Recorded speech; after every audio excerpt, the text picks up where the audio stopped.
Hi everyone, it's Jill with stampwithjill.com and Fun Stamper's Journey, and today we are here to make a Thanksgiving card.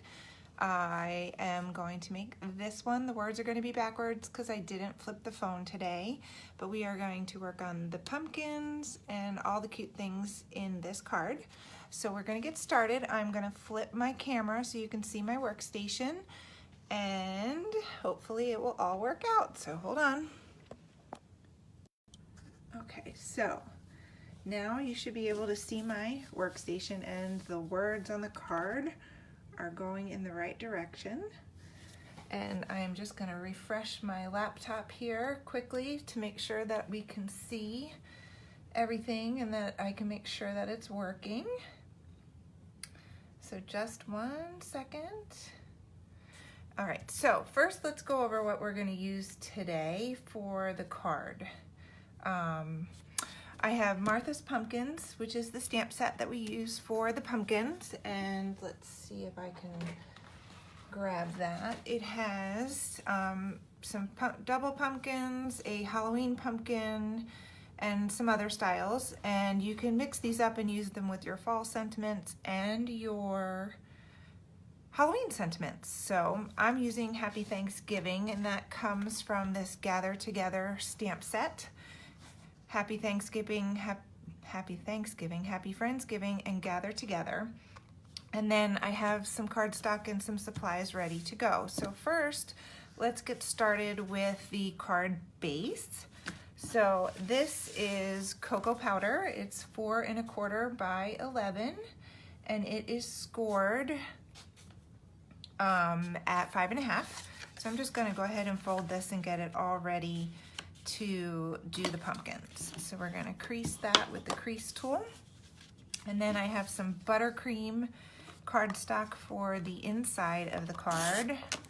And that's for you, since this is kind of dark, you don't want to have to write on dark cardstock.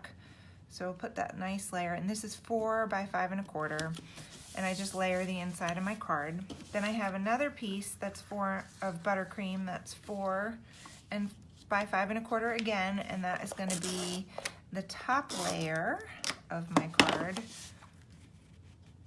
and that's going to go right on there. And then I have some Good Life Prints printed paper, and this is the wood grain because I thought it went well with the pumpkins. So we're going to go ahead and tape this on, and this is 3 3/4 by 5.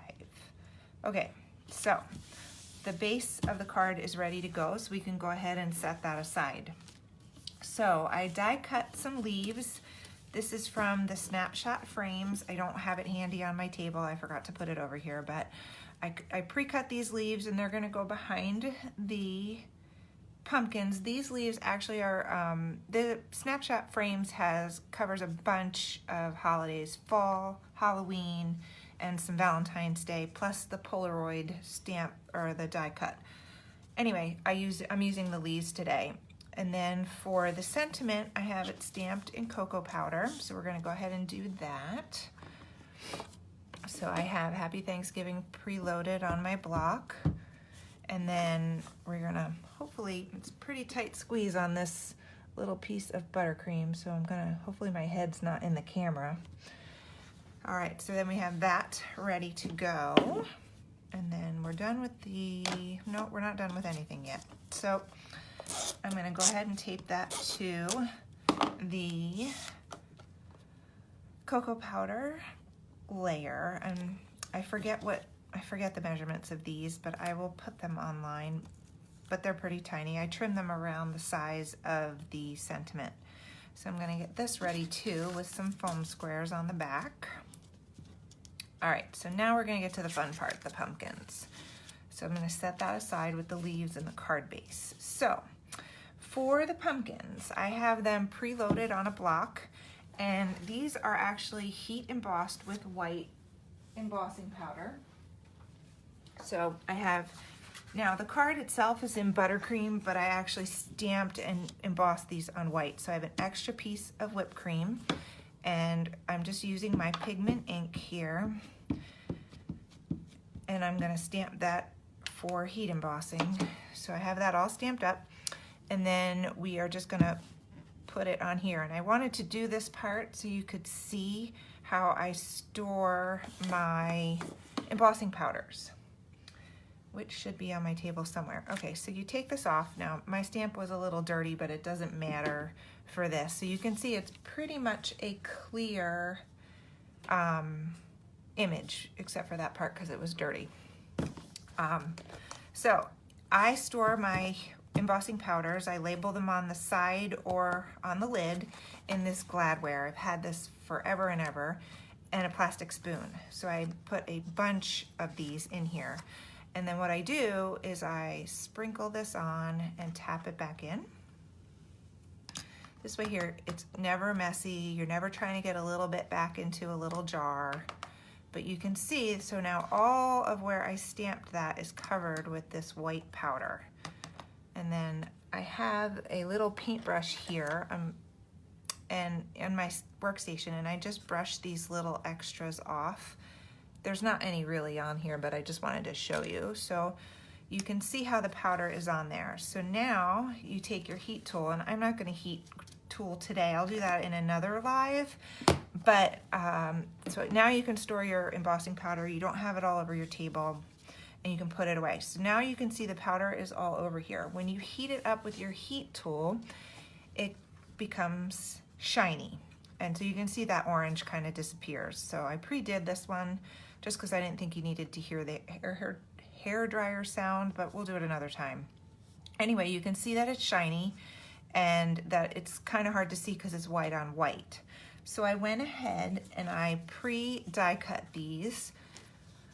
So I used the coordinating Martha's Pumpkins dies to cut these out. I don't even remember what the exact name is, but anyway, so now we're gonna go ahead and we're gonna color these. Now, I could color them with colored pencils. I could color them with a whole bunch of things, but today I'm gonna color them with a dauber and ink from the pad. So there's these little tiny daubers, and they come with these removable Velcro colors. So I have a little drawer with them in there, so I always have the same colors. So for the base of the pumpkins in the card, I'm gonna color them with pumpkin bread.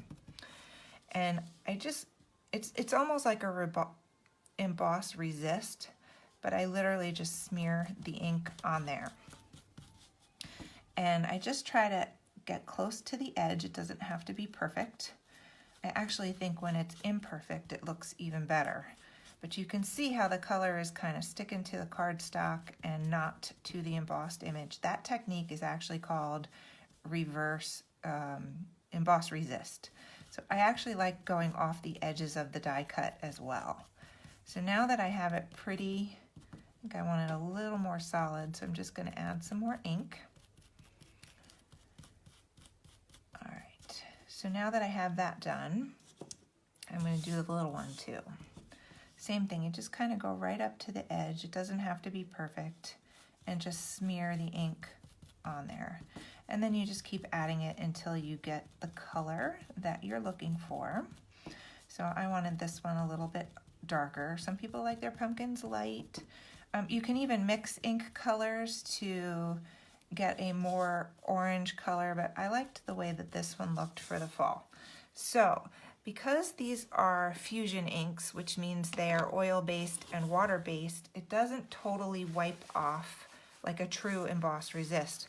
So the white actually looks creamy, but you can wipe, you know, just a little bit of it off to brighten it up a little bit. But that's because it's fusion ink, not water-based. So it definitely leaves a little bit of a residue on your white embossing powder. So it's not gonna be a true white, which is why I did my card in buttercream. Okay, so now all we do is we're gonna peel this off, and we're gonna put the brown Velcro tip on, and we're gonna do the stump in cocoa powder. So it's a little trickier to get right in there, but like I said, the close is good, and it doesn't have to be exact. And then when I put the green over top of it for the leaves, it's gonna hide any little bits of imperfections. So you can see it's not perfect. And then it's even harder to get in there with that little one. I probably could use a Q-tip, but For this, I don't actually want it to be perfect. I want it to be not perfect. All right, so then we have the brown stump, and then I'm gonna peel this off, close up the cocoa powder, and the last color that I'm using is the green for the lemongrass, and I actually cut those little leaves that are going behind it in matching cardstock. All right, so same thing. I just kind of test it on the paper to make sure I have the right amount of ink. And then see, when I blend this in a little bit, it kind of hides where I went out of the lines for the brown and kind of makes the whole thing go together. So there's that. So if we wanted to, we can go in, and there's still some ink on here. I can pick up a little more orange in the top where I kind of missed and blend in the brown. All right, so there's the first one. So we can go ahead and finish off this little guy and then put the card together. All right, so here is, same thing. You're just gonna smear it on there and just kind of get in those edges.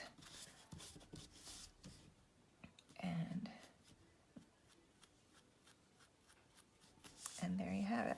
So then if you can also kind of take that and go over the brown too, and it kind of blends it just a smidge more. And so this is just a tissue. I'm gonna take a little bit and wipe it off just a smidge. It doesn't take much ink off, as you can see, but just a little bit to brighten that up. And then you have some leaves and a pumpkin. All right, so now we are done with the ink and we are ready to put the card together. So I'm gonna bring the sample back in, and you can see here we just have some soft kind of colored pumpkins and some leaves behind it. So the first thing I did was I actually put the pumpkins on first. So I'm gonna add some foam squares to the pumpkin and the little guy. And then we are going to put these on first. And I kind of like how they sit on the bottom of the card, so they're kind of grounded and not floating in midair. I think these look pretty cool when they're all set and done. So I'm gonna go ahead and put this one on first, right at the bottom. And then we're gonna put this one right over top of the front. So now you can see we're gonna put the leaves. We can put this on too, but we're gonna put the leaves on next. So I put a green, so this is pumpkin bread and lemongrass cut in cardstock to match. And I think I'll use some of my craft glue and put a little bit on the back here. And then I'm gonna slide this under, and I just put it a little bit under and then press it down. And then I'm gonna put this pumpkin bread one towards the top, and it kind of adds some of the color and fall feel behind your pumpkins. So it is still hot here in Pennsylvania. It is not cool at all. I think yesterday it was in the 80s. Really ready for sweatshirt weather and cooler temperatures. Definitely not there yet. I think we have another week of warm weather. But anyway, so might as well make